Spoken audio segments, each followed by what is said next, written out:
You know, I want to do videos with Danny talking about his tattoos, talking about the war stories, because I know, I mean, this dude shared a lot of stuff with us, and this dude is definitely about that type of life, even though he's not trying to be about it no more, or has definitely been through it. You know, what'd he say he would do for us if that dude, the crackhead dude, tried to rob us? Oh my God, I gotta get to that, Dave. I ain't even got a chance to get to that just yet. Let me, look, there's still more I gotta tell you, because we haven't even left the resource fair yet.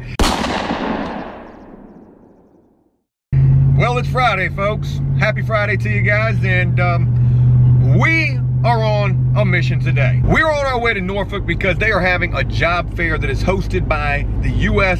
probation. And this is actually the federal probation. You've got state level probation, you've got federal level probation, just like you've got state level prisons and federal prisons. But I ran across this posting that was on a job group on Facebook where I first learned about this job fair. And this is a job fair that's supposed to have all sorts of resources to help individuals who are trying to find jobs with records or who are just coming home from prison. Now, I've tried to contact the people who are running this. This has actually been put together not only by this probation department, but also by Norfolk Reentry. I've been trying to get in contact with Reentry because I want After Prison Show to align ourselves with this organization and see what we can do to help be a part of this and to network.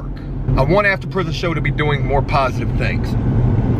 But since trying to get in contact with these folks, we haven't heard back from them. So today, we're gonna go out there. We're gonna see if we can meet who's in charge of this. We're gonna see what kind of networking we can do. We're gonna see what kind of resources we can gather. And we're gonna also try to see if there's any kind of possibility that After Prison Show could align itself with what's already going on with this reentry. Now look, we're not just going out here empty-handed. We've actually got a little notebook that we've put together, and inside of this notebook, we've got some flyers. We've got some After Prison Show flyers. And the main thing, well, these flyers, they've got a bunch of bullet points on them. You know, what After Prison Show is, what we try to do with the After Prison Show. But I think the main emphasis on this flyer, or on these flyers, is what can After Prison Show do for you? And I think I've got some pretty good bullet points on these flyers. And I'm just gonna read these to you guys, and you let me know what you think. Mentoring and motivational speaking. Maybe at some of these job classes, if we could go in and talk with these guys, maybe offer them a little more encouragement, hope, inspiration, put a little spark up underneath them to really, or maybe hopefully, try to motivate them even more. We can bring awareness and attention to real topics that affect people after prison and also troubled youth. Look, After Prison Show ain't no slouch, folks. We got almost 1 million subscribers. We've got some reach.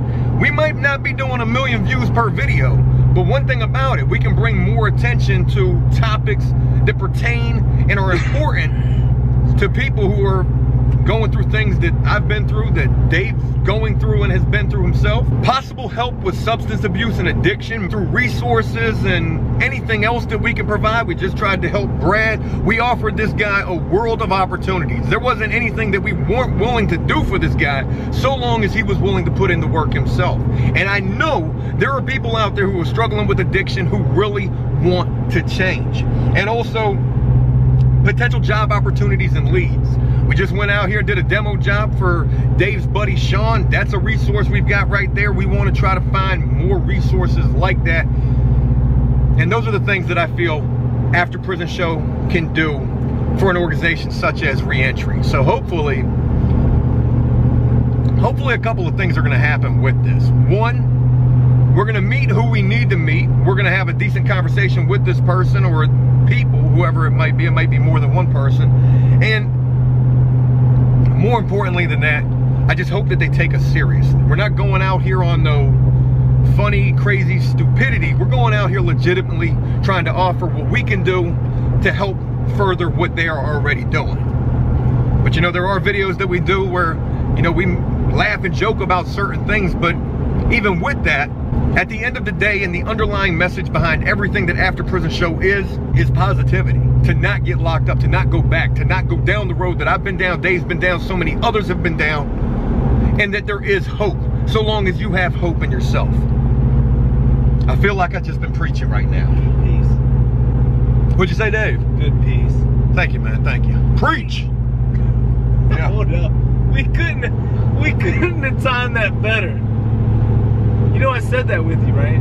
Yeah, it was like we're twins. Twinsies. Twinsies. Another thing I got to bring up is the fact that we're probably not going to be able to film in here. We're not going in here with cameras. And though we're not bringing cameras in here, I'm going to be honest with you. I'm mic'd up, y'all.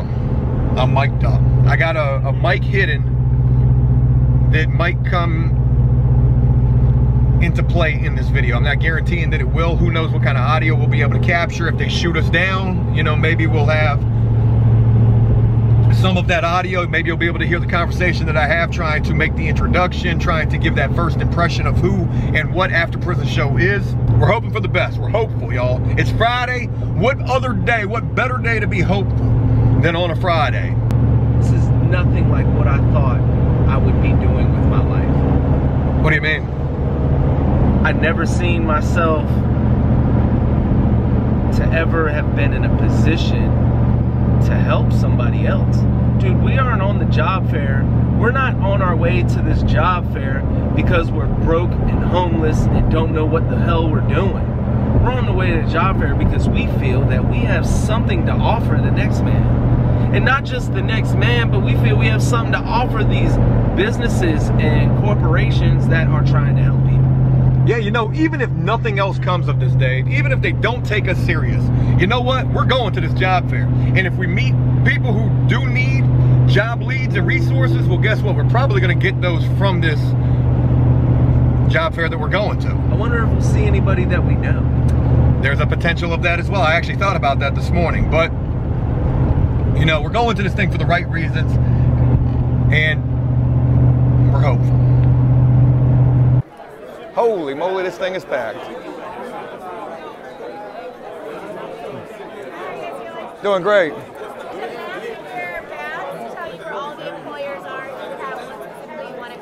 Appreciate it, thank you very much.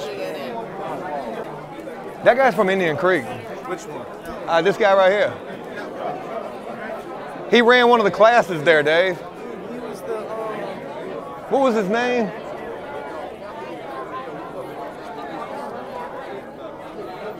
Hey, don't let us forget to talk to him. We got to talk to him. He ran job readiness or ready to work. Is that what it was? I think that's what it was. He did that class. His name began with a D, Daru or something like that. Pardon me. Hey! Didn't you run Ready to Work? How y'all doing? Doing great. You ran the Ready to Work program. That's a scary thought. Hey, so it was a long time ago. The fact is, I'm glad to see. I'm disappointed to see y'all here, but I'm glad to see y'all here. Well, you shouldn't be disappointed here because we're here. We're here for a whole nother reason. We're here for a whole nother reason. We're here to do some good ourselves. So we're just here to mingle and meet some folks, and it was interesting seeing you first of all. We learned about this through reentry, through the Norfolk reentry. Realized that it was, you know, the probation department that was doing this. Yeah. And we're trying to align ourselves with some really positive things as well. You're no longer doing the Ready to Work? I am. Oh, you are? Wow. I am. This is my job to do. Is it really? So you go back and you tell the guys about this? Yeah, yeah. I mean, this is a really awesome thing. Yeah, I'm still at the creek. Man. The creek. Hey, everybody calls it the creek. Folks, this day has just gone from 0 to 100 real quick. Dave's trying to get the camera set up in the back, but I just got to explain to you guys everything that's transpired thus far. We have long ago left the job fair, long ago. It was long ago. So while we were in there, a lot of things happened and a lot of things happened real quick. As soon as we walked in there, I immediately see this guy, and I tell Dave as soon as we walk in there, I said, Dave, you know that guy right there? And Dave's like, I don't know. I said, Dave, don't he look familiar? Because he worked at the last prison that we were both at. This is an awesome guy. Special shout out to this individual. I don't want to put him out there just yet. I'm not going to put him out there because... Mr. D? Yeah, special shout out to Mr. D. We'll just call him that. This guy worked with the Ready to Work program. He was the first person that we started talking to. He immediately remembered who I was, and we just started kicking it. He introduced us immediately to the woman who we had been trying to get in contact with, the woman who runs Norfolk Reentry. Special shout out to her. That was an awesome introduction. My pockets are full of business cards and all sorts of other things from Mr. D. The woman, special shout out to her again if I haven't said that already. I know I'm excited, y'all. I know I'm excited. I got a lot of things to share with you real quick. Those are the first two people that we begin to talk to in there. And things are going really well. I gotta admit this too though. I was a nervous wreck in there, and I was sweating. Dude. My pits, had I been wearing a shirt that could actually showcase these pits, your boy was leaking.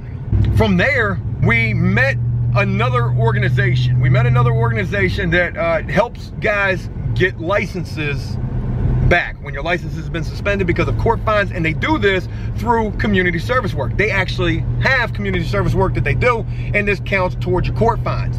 We met a plug right there. Also, he told me what he does is he finds a way to connect what you're doing. He said he told me, because I need to help get my license back. Right. He told me because if we're out here and we're trying to help the community and we're doing positive things with the YouTube channel, he can find a way to get me 10 hours a day for every day I'm working with you towards community service to pay on my restricted license. Oh my God, man. So you know what that means though? What? You have to buy me a car, Joe. But anyways, just bought you a moped. What you talking about? Well, we'll sell the moped for $500. We'll have $500 down. We'll go get me a beater. We'll get me one of my, get me that Ford Fiesta, 1989. So anyways, yeah, maybe, who knows? So we talked with that organization, and then me and Dave separated. I said, Dave, look, there's too much to do, too little time. This place was packed. It was packed. They had security in there. It was like the club, y'all. We just left the job fair club. That's what we had left from. So Dave goes on his way, and he's making resources, and he brought some things to the table. He met some folks that we're going to be reaching out to and hopefully talking with and hopefully being able to work with them. When he went his way, I met Danny. And let me tell y'all, Danny was like Danny Trejo. This dude, Puerto Rican dude who served 40 years in prison, y'all. I'm trying to tell you, the first thing that drew me to Danny was the tattoos. Dude's covered in tattoos. He's got his whole head tattooed, and it's all a bunch of really, really crazy stuff. So I started talking with him. You getting any good information here, man? Yeah, I'm getting some, but the thing is I don't put too much confidence on it, because jobs are not really easy for me to come by. What is he about? Trying to help you get your license back through community service work. Oh, okay, I never had a license, so I'm good. All right. What, you did Fed time? Yeah, I did Fed in-state. I did 40 years. 40 years, man? Yeah. If you don't mind me asking, I mean, you ain't even got to tell me, but what was it for? Murder. How long you been home for?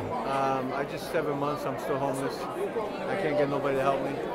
Look, man, my name's Joe. What's your name? My name is Danny. Danny? Yeah. Dude, it's a pleasure to meet you, man. And the first thing I want to say is I served time as well. Nowhere near the amount of time you served. I did 7 years for drug charges. Yeah. But I came home in 2015, and I try to help people the most that I can. I got a pretty good organization. It's called AfterPrisonShow. And it's got a lot of impact, it's got a lot of reach, and we've got our own little resources as well. We take on little projects with individuals, and I'm telling you, Danny, you would be somebody I'd be willing to help if you would be willing to, talk with us further.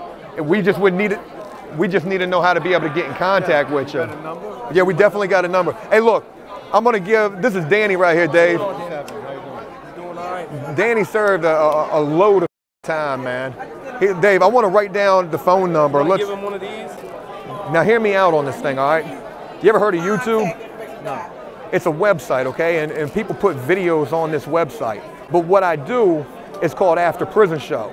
And with this, we chronicle people's stories who have come home and are definitely dealing with some hardships. And you would be... I don't have a problem telling... I started talking with this guy, and the first thing I said to him was, I think I just came right out and asked. I think I just said, how much time did you do? I didn't even ask if he had been locked up before, because there was no... My name is Joe. How much time have you served? Yeah, something along them lines.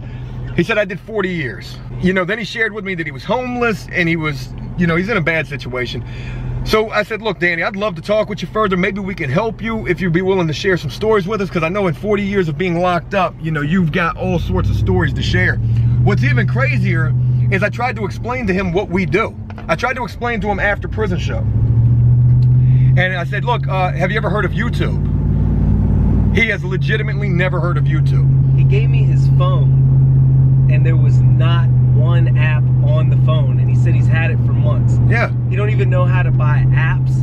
When I started to type in YouTube, I had to type in UTU before I finally had YouTube pop up on the thing. So I know he's never typed that into his Google search bar. Well, he learned about YouTube today because we did spend some time with Danny. I went and paid his phone bill for him because his phone was getting ready to get cut off. He's staying at a homeless shelter 3 nights a week, and he's sleeping on the beach for the rest of the time. So anyways, we met Danny. We ended up leaving from the job fair. We took Danny with us. We got him some lunch. We gave him some money. We paid his phone bill, and we did a video with him. And I'm gonna be sharing that video with you guys very, very soon. And I want, and I hope, and I pray that you guys embrace Danny in a very open arms type of a way, because this dude has served 40 years. He is nothing, his entire track history is nothing but violence. What led him to prison? Violence. What he went through in prison? Violence. This dude, but he's a humble dude. You know, you're just gonna have to take my word for it. You're just gonna have to take my word for it. I hope that, you know, again, you guys are interested to learn more about Danny, because I would love to learn more about Danny and to share what it was like for this dude. This dude was locked up 40 years. I haven't even been on the planet for 40 years. Plus, you know, all this stuff is new to him. He'd probably never even seen a camera like this. You know, we took him to, you're right. They got touchscreens at McDonald's now. Yeah, we put the mics on him, and he was like, wow, I mean, he was like blown away by this type of stuff. But what's crazy is, yeah, we took him to lunch at McDonald's, and they do got the touch screens. When was the last time this dude has even eaten any kind of a good meal? You know, I want to do videos with Danny talking about his tattoos, talking about the war stories, because I know, I mean, this dude shared a lot of stuff with us, and this dude is definitely about that type of life, even though he's not trying to be about it no more, or has definitely been through it. You know, I mean, what'd he say he would do for us if that dude, the crackhead dude, tried to rob us? Oh my God, I gotta get to that, Dave. I ain't even got a chance to get to that just yet. Let me, look, there's still more I gotta tell you, because we haven't even left the resource fair yet, even though we have, because I've told you about Danny. We gotta back up. I met Danny, I introduced Dave to Danny. Dave, what was your first impressions of Danny? Oh. I mean, I seen him, and my first impression was, this guy has horns tattooed on his head. Like, oh my God. Not only that, I mean, he's got the truth. He's got death dealer tattooed across the top of his head. You know, look, I want to talk with this guy about his tattoos. I want to, you know, I want to get a chance to ask him, does he regret any of these? He probably doesn't, because, you know, this was his lifestyle. And I'm not laughing at this dude, Danny, because I don't want him to see this video and to think that we're sitting here making fun. Not at all. Definitely have a lot of respect for this dude. Definitely just... Oh, no. I'm glad that we had the time to talk to him, because, you know, and he said it. He said his first impressions on people make them turn around and go the other way. Yeah. You know, he said hi to women, men even, just to say hi and be kosher. And they see him. They see the tattoos. They see the scowl on his face, you know, from years of just being in that situation that he was in, and they're afraid. There's that fear there, and they turn and they leave. I want to say this too. I got to throw this in here, because this is probably one of the most compelling things that he shared with us. But it was right when he was telling us about that, you know, women won't talk to him, or won't even, nobody really just pays him any mind because of the way he looks. He said something right after that. He said, you know, I don't smile. He says, you're not going to catch me smiling because I don't have anything to smile about. And that hit me so hard, right? I was just like, God. Yeah, it was kind of tough.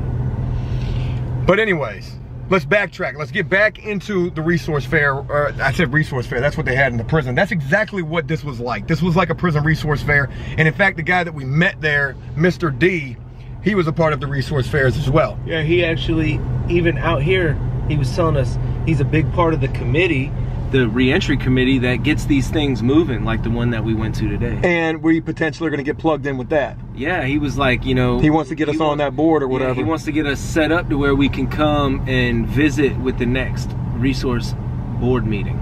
And also potentially, and this is a long shot, but there is the potential for this as well, possibly going inside that very last prison and maybe being able to speak with some of the prisoners in there. Who knows? But I'm trying to get to this very last thing that I want to share with you guys, and this is probably just as crazy as everything that I've already shared. So we're leaving. We're leaving. We got Danny. Danny's ready, you know, and this thing was put together by Federal Bureau Probation, the FBI probation. If you catch you a Fed case through the feds, the probation that you get afterwards is going to be called U.S. Probation and Parole. That's the feds. So there were all of these federal probation officers who were in there. Well, there was this table at the very front with a white chick and a black dude standing there, and the woman looked so damn familiar to me, right? She looked so familiar, I couldn't place where I knew her from. So as we were walking out the door, you know, we had to stop at this table. I had to figure out where I knew this chick from. And, you know, we go up there and I'm telling her, hey, you know, you guys are federal probation officers? She was like, yep. I said, that's cool. You know, we're here trying to network as well because of AfterPrisonShow. And, you know, they thought that was kind of cool. We told them about the YouTube thing, but I told the woman, I said, man, you look familiar. Where do I know you from? And she kind of was like standoffish, and she probably thought that I was like BSing. Maybe I was trying to hit on her, which I wasn't, because I, you know, would later tell her that I was married. But lo and behold, do y'all want to know who this woman was? Because this is nuts. It finally dawned on me. This woman was the very first probation officer that I had when I came home after serving the 7 years. I planned home to Hampton, and she used to be a Hampton probation officer. I said, you been a probation officer anywhere else before? She said, yeah. I said, you were my probation officer when I first got released. She said, oh yeah, really? I said, yeah, in Hampton. You were my probation officer. I swear to God you were. My name's Joe Guerrero. Listen, when I first came home, you were hitting on you. He was dead serious. She looked familiar. That's where I came home to. Crazy thing about it is, since coming home back then, when I first met you, I started this YouTube channel, right? It's called AfterPrisonShow. Yeah, you were telling me about how you wanted to do that. This is the largest prison-related YouTube channel in the world. It's got 1 million subscribers, and we're here like trying to network. Yeah. Damn, it's a small damn world. That's really crazy. I'm happy it worked out for you. I know that you were big into the art stuff, and that's yeah. where you wanted to go. And I still do that from time to time, but this has been where it's really been at for me. Were you writing a book too, or thinking about it? You know, like I had all these little pipe dreams and things, but the video thing was what I was really focusing on. So that was just super ironic right there. How crazy is it that, you know, we ran into her, we met Danny, we met Mr. D, we met the woman in the charge of the reentry. Dude, your truck is nice. Nice. Got that Duramax diesel. God, that thing's nice. That black smoke. Look, we live streamed prior to coming out here today on Twitch. We were doing our Kick in the Bobo, and I titled this, Will They Take Us Seriously?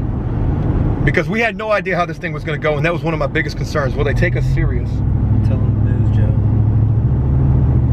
I don't know, what is the news? They took us as serious as we could have ever hoped for. Ever hoped for. Brake lights don't work. I mean, dude, when we told them what we've been doing and what we want to do as our goal, these people were like, do you have a flyer? Do you have a card? Do you have information? What can we have to contact you? This one lady that I talked to when me and Joe split apart. She was so excited when I told her that me and Joe were willing to come talk to people that she immediately wrote down her personal name, cell phone, and email address. You know, so just the open arms that we found at this job fair was, you know, beyond what I could have hoped for. And Dave, I need you to tell me real quick on camera what you told me as we were walking out the door. Joe, you're a genius. Oh, and what happened when we were walking? Dude, are you smiling into the camera, Joe? I'm looking off into the distance, smiling. Shut that shit up. I know, Dave. I know. Say it one more time. You're a genius.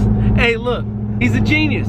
He found this thing through the 757 jobs thing, and we decided, you know, we talked about it. We didn't know if we were gonna go. One day we were just like, you know, Joe was like, we need to do this. Then yesterday he was like, that's what we're gonna do. Then I get over there this morning, he's like, we're doing it, and we did it, and shablam. It was. You forgot to mention the flyers. Oh yeah, killed it with the flyers. They loved the flyers. They loved the flyers. We probably handed out about we gave about 5 of them away, 5 or 6. And, you know, I'm really hopeful for the connections we made today at this job fair. Joe, tell them what happened on the way out the door, though. Think I'm not going to. think I ain't gonna tell them about that? You So anyway, thank you, Dave. I'll take it from here. We were on our way out. mission accomplished. I think it was pretty successful. Dave told me that I was a genius. I wallowed in that. Joe actually, I woohoo. yeah, I was like, Joe, you're a freaking genius. And I was like, woo! And then some lady stared at him like, what in the hell? And I should have been like, I got hired. I think I did say that. I think I did say something along the lines of I got the job. We were leaving and we had made all these connections. We made all these resources and this networking thing, and it was an absolute success. In my book, Dave felt the same exact way. And then we're on our way out the door, and one of these volunteers who was talking to somebody else, like, he was like, hey, excuse me for 1 minute. And he said, hey, excuse me. And he was talking to me and Dave. He said, hey, my name's David. He's like, and I'm a big fan of what you guys do. And I was like, oh crap, I didn't think we would meet anybody here who knew what we were doing, but we did. And this guy's name was David, and this guy runs a halfway house in Virginia Beach. So, you know, What's it called? Friends Faith House? I don't want to put the name out there of what it is just yet, but we've got a lot of people to talk with, ladies and gentlemen. A lot of resources were made today. A lot of networking was done. Met Danny, potentially somebody that we can help, potentially somebody who could share some of the craziest prison stories I can guarantee we will ever hear. This is the first baby step toward After Prison Show aligning itself with more positive, way more positive reentry work. I completely forgot to tell you about this one last thing that happened. Dave brought this up. The guy on the bicycle. Oh God. So, Hey, we got flagged down, y'all. we got flagged down for real. So we're trying to find a park where we can interview Danny at and talk with him and film with him. And on our way down these little back streets to this park, there's a big burly white dude on a bicycle. And he flags us down. And he flags us down immediately. And I'm trying to God, I wish I would have just put the camera up in his face. I should have done it, but I ain't gonna lie, I was a little shook. So anyway, the guy flags us down. Cody rolls the window down, and he says to us, he says, hey, y'all looking to buy some tools? Y'all looking to buy some tools? I said, nah, man, we don't need no tools. We're good. He's like, they're all DeWalt, though. I got a bunch of DeWalt tools. They're all for sale. Top dollar. Top dollar, brand new. I'm like, dude, we're good. You sure? You don't need any tools? I mean, they're all DeWalt. All right, so we left. Our buddy Danny, mind you. No, first you go. That dude probably didn't even have any tools anyway. He probably wanted to rob us or something. Yeah, I did say that. And then what Danny say? Danny said, I wish that dude would have tried something. You know, I'm about to hire Danny as security. Yeah. He's 60 years old, but he'll beat up anybody that I've ever heard of. Enforcer. The guy's a savage. Danny. And his nickname in prison was Beast. Danny the Demolisher. And when you guys meet Danny and hear about him, say something bad about Danny if you want to.